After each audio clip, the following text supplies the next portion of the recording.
Talking about, well, we've been talking about, we're not just Stan Atkinson. We're going to talk about him coming up, but Tom Sullivan's last week here at KPK. Stan, that's a whole other story. We lost Stan, both heavy hitters here in Sacramento in terms of media. I've got a special guest that's going to talk about Stan at much more length. Knew Stan very well, but I am going to take a couple of calls here before we jump into that. Let's Trent, hang in there, Trent, because I'm going to go to Dean in Sacramento real quick because he wants to talk about Tom. Dean, welcome to the show. Hey, Doug, can you hear me? Yes, sir. But it's a difficult job, but and Dean, I greatly appreciate the call. I'm going to move along, but thank you, Dean. It's, if you love it, you want to do it. I've always wanted to do it. And so everything you do in your life is a 3-hour talk show host every night, Monday through Friday. Everything in your life is fodder for talk. Yes. You think it through, you come up with ideas, you have to be very creative. Tom and I do very different types of shows. Tom concentrates more on, I think, probably the things that are happening in the news, more political, financial, the big main topics. At least that's my impression.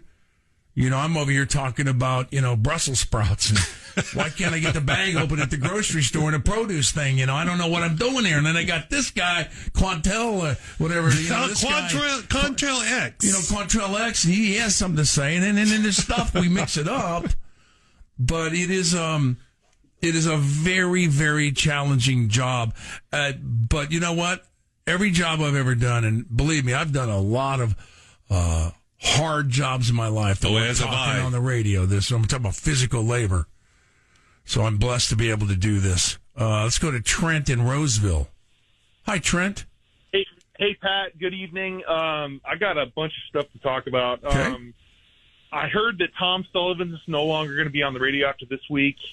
Haven't told anybody this, but my mom, who's named Carol, she used to be his dental hygienist, and she would clean his teeth regularly.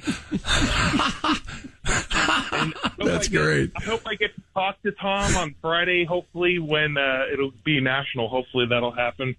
And then I bagged Stan Atkinson's groceries once at Rayleigh's. I was working at the Rayleigh's in Carmichael in, 1992. I was going to American River College, and he came in, and it was really special to bag his groceries, and it was like... I love that, man. That is awesome, Trent. That is so cool.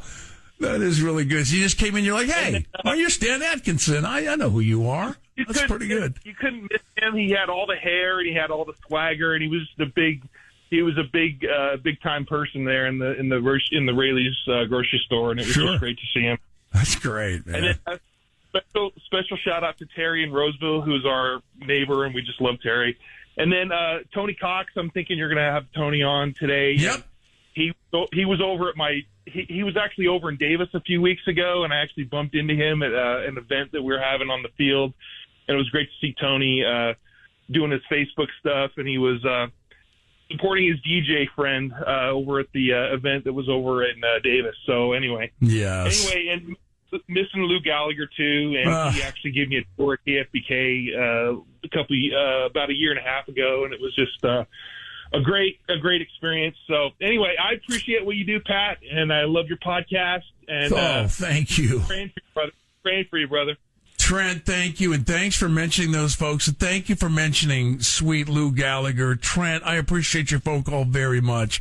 I love that you're bagging his groceries, and your mother was Tom's dental hygienist and all that, and that you're listening to the podcast. That just means everything to me. And you got it right. It's Tony's going to join us. As Tony knew Stan Atkinson very, very well. And he's going to be joining us momentarily. Let me sort of clear the decks before I jump in with Tony to get his thoughts on Stan. Mark's joining us from Los Angeles. Welcome, Mark. How are you? Buddy, how are you? Good. Long-time listener, second-time caller, third-time guest. Big fan of your show, Pat Walsh. Thank you. Thank you, Mark. Thank you very much.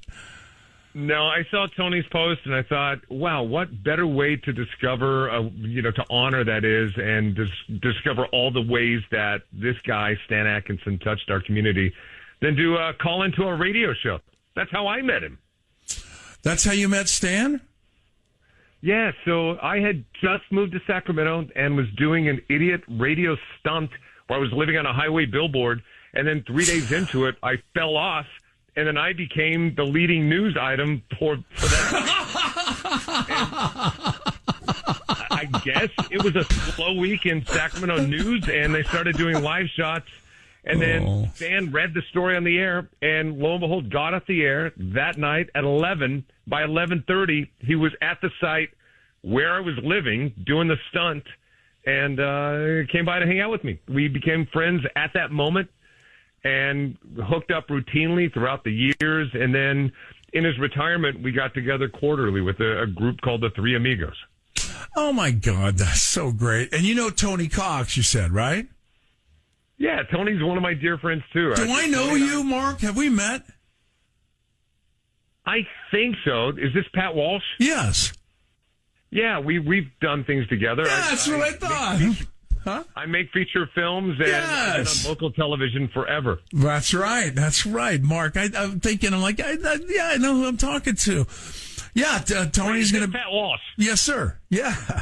You had me in studio like 9 months ago. That's right. That's right. Was it 9 months? I don't know what the time was. I do remember that. Absolutely, Mark. It's good to hear from you. Awesome. Yeah, Tony's going to be on next. Other? Pardon me? Do we know each other? I think we do. I believe we do. So. I think so. Wow. So I've had some good times with them. I had this opportunity to sit down with Will Ferrell and talk about Stan Atkinson being the one of the influencers that are kind of the alchemist, essentially the chemical breakdown of Anchorman was Stan Atkinson. Yes. Oh my gosh, he was. Is this? Okay, I know I'm talking to now. Okay. Yeah, the LA thing kind of threw me off there. Yeah, Stan, he was. I'm out of town right now. Okay, now I was very confused for a second. Now my mind is working. Now I know where we're at. Mark, it's good to hear from you, man. Your handler just asked where I was, and I said, Los Angeles right now. Right. Right, that's right. You want to hear Will Ferrell? You want to hear Will Ferrell talk about Stan Atkinson? Yeah, I do, Mark. Yeah, absolutely. Listen. Well, you know what?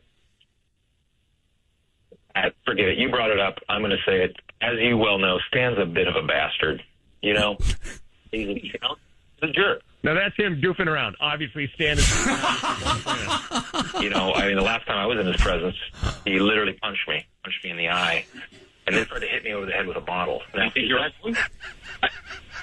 Not at all. I think it probably happens twice a week. With the way Stan, and I don't want to get another phone call from Stan asking me to bail him out of jail. Will Ferrell talked for 10 minutes about Stan Atkinson. Those who are listening know none of that is true. He could not be one of the more kinder people on the planet, Stan Atkinson. Yes. When about 10 years ago, I had a DUI and had to change my life quite a bit. Stan Atkinson was the very first person to call me and say, Marcus, he refused to call me Mark. He said, Marcus, let's get together, have lunch, and get this on track. And he mentored me every single day while I was in the process of bouncing back from all of that. Wow, what a good man. I have Stan on the moment that this is the night we met. Listen to Stan. All right. Alan has spent 2 weeks living on a billboard. But his effort to raise money for the Muscular Dystrophy Association and the telethon this weekend has not gone without a few discomforts, and now a lot of real pain. Alan fell off the billboard. Anyway, I don't want to bore you with that. I have the luxury of having cemented in time the moment I met Stan Atkinson. You're never going to meet a classier person. A knucklehead like me spending time with him just shows that he has a heart of gold, that he would put up with the likes of me. And you're going to meet 1,000 people before you get off the air tonight that will have the same story, that they met him there or there, and that he gave them their all. He was the guy you wanted him to be. Yeah, no, he's really, that describes him very well. I was really anticipating him talking to you about you falling off of that billboard, Mark. It's a much longer story. Yeah. Paul Robbins, who you know, another radio legend like yourself, has a great story about going out to meet Stan. Stan was going to pay for – Paul was a stand-up comedian and was writing jokes, and he was going to buy a joke from Paul for $25. And he just has this story about going to Stan's condo, and Stan was poolside with his sunglasses on tanning, and just like that Stan's a bit of a rock star, and at the same time, one of the greatest journalists that's ever graced this town. Oh, that is great. That doesn't. Yes, he is. He sure is. Just like you are, Mark. I'll tell you that, buddy. I love that you. A squirrel trying to get a nut.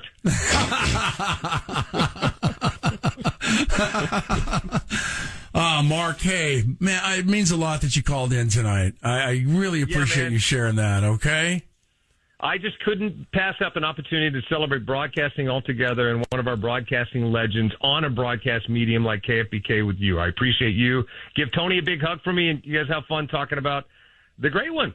Mark, thank you, buddy. Appreciate it. It's great to hear from you. We'll talk soon. Mark S. Allen, if anyone doesn't know. That was nice that he's in L.A. listening to my show tonight. That's awesome. Very nice. Mark S. Allen, thank you for sharing that with us. Well, Tony, thanks for joining us. How are you tonight? Oh, I thought for a minute there I'd be cut like the last guest on the Tonight Show because everybody else ran long. I'm doing great, Patrick. No, I wouldn't cut you. Laughing. I'm laughing because of that. You didn't know it. What's Mark S. Allen? I'm listening to the show and I go, Pat, that's Mark. You know, Mark, we're buddies. It says Mark, hilarious. Los Angeles. What am I? What am I, Kreskin here? What do you expect of me? Yeah. Well, I'm not Kreskin. Huh? I was just dying. I thought it was wonderful. Okay, well, that was an honest bit of I don't know who this is. You know what I thought it was your friend down there in Vasquez Rocks for a second. Oh, yeah, that would be Bob Malik. Bob Malik, that's who I thought for a split second. Yeah. Because it said L.A., you know, I'm not used to Mark S. Allen being in L.A., you know.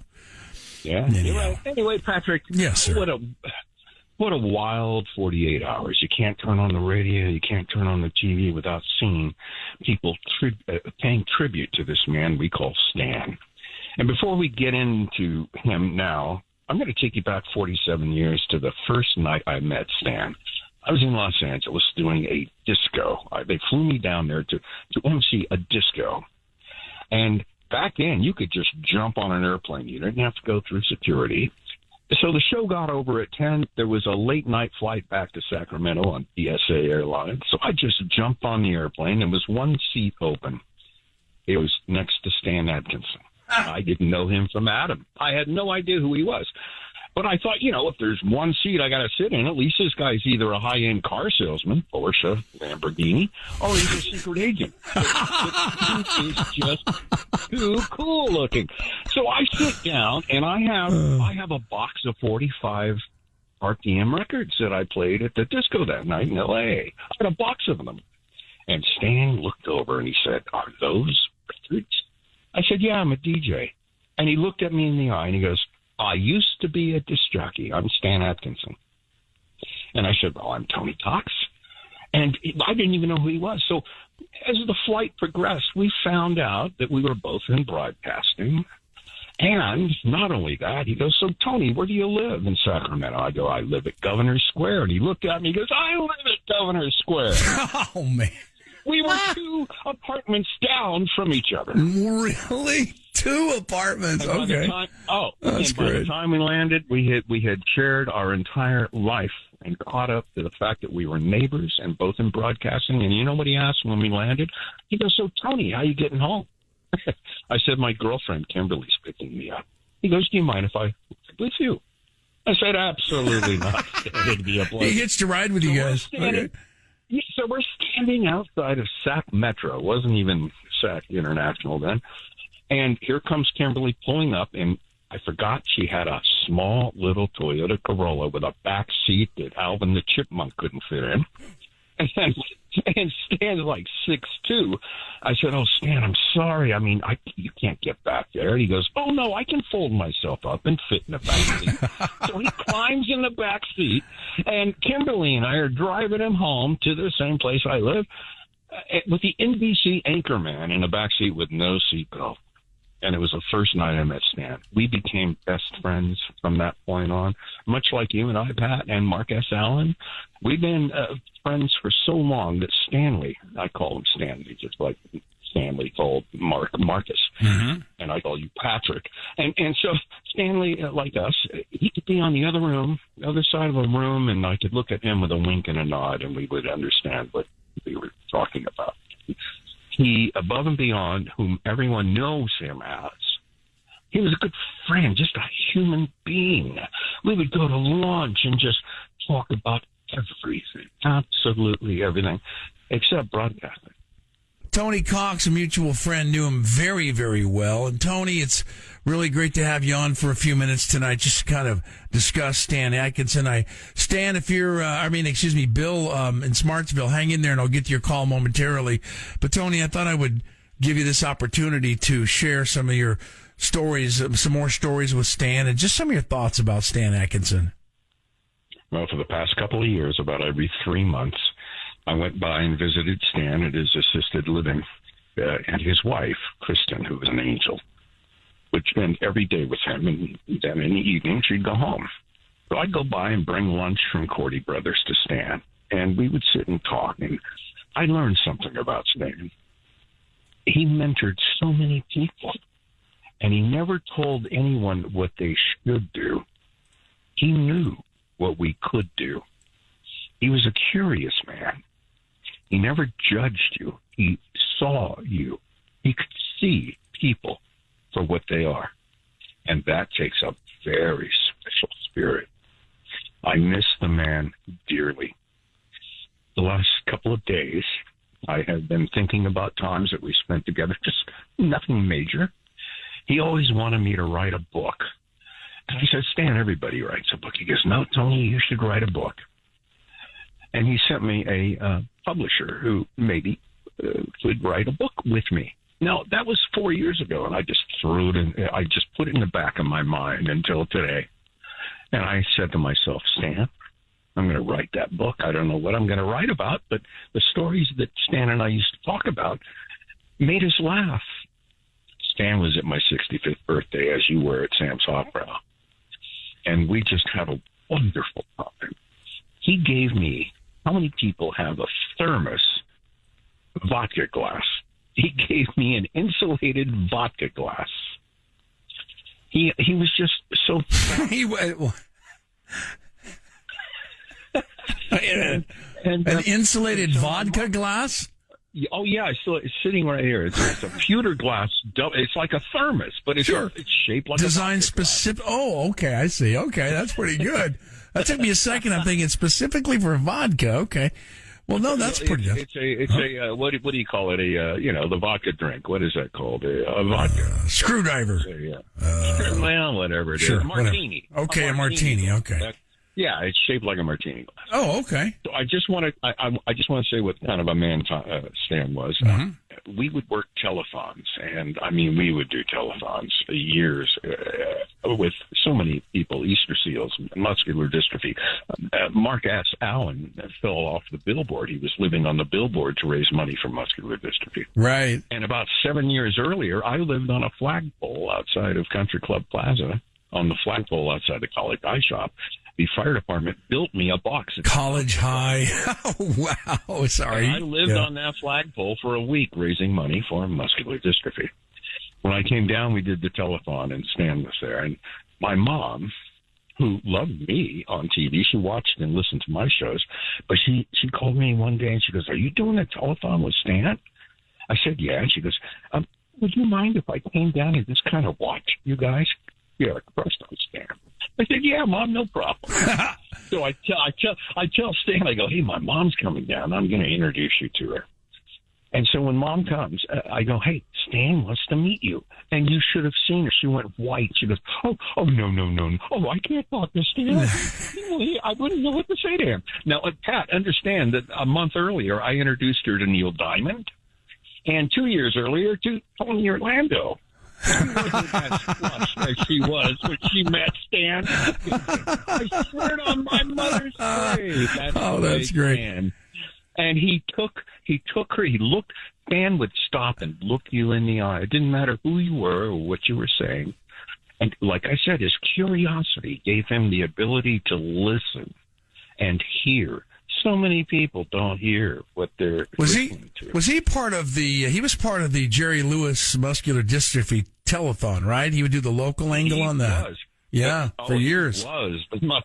Yeah, well, me and he from 1978 all the way up to the late 80s, we did the annual muscular. Oh my gosh! Me and Johnny Hyde and Tom Labrie. Johnny Hyde and Tom Labrie. Johnny Hyde. I'll be darned. Oh yeah, I have a photo of me and Stan and Johnny and Susan and Betty, and it was just a magical time. I mean, it was just magic, and you could hear and feel people watching and listening. You just got that vibe. So, Stanley, his spirit will live on to.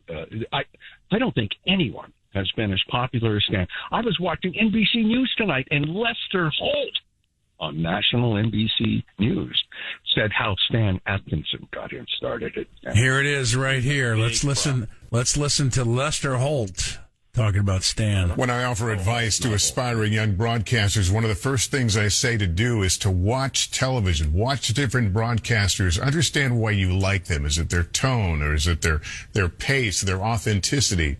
For me, Stan Atkinson was that guy. I was the young intern that used to hang around the TV station every chance I got, and I would watch Stan Atkinson because he embodied all the things that I always thought that an anchorman should be about. He had a warmth, he had a direct style, he had a sense of experience, and he really brought it together. I'll miss him. That was Lester Holt, Tony. Nobody can say it any better than that, and that's so true. And, yep. Yeah, and Lester, by the way, also said the same thing about Joey Mitchell at his service last year. Joey and Big Jim and Stan were on your show along with me about. Well, I don't think Joey made it. He was in the hospital. A couple of weeks later. Yeah, but you had Stan. Stan was on the phone from his home, and I was in the studio with Big Jim and you, and we just relived all that magic. And the magic of Stan is, I think. It's so hard to say how comfortable he was writing stories, telling stories, and delivering stories. He crafted it from the very beginning. In today's world, journalists may do their own stories, very rare. He would write a story, he'd go get it, he would produce it, edit it, and deliver it, and he never missed a live cast.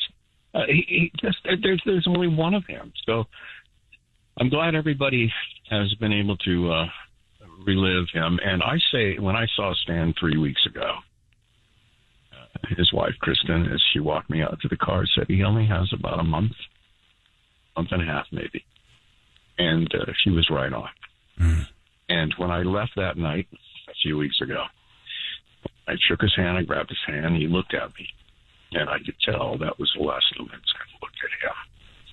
And I say, high five, Stanley. 92 years old, to achieve what you have achieved by being honest, sincere, and true to you and everyone around you. There are no more words. So I left that night knowing that something that is still going to live with me forever. Stanley will never die. Okay? He has influenced so many people, even people who didn't even know who he was, get influenced by him. You can't help it. And that's 1 in 10 million people. It's 5 p.m., and you're watching KCRA, Channel 3, where the news comes first.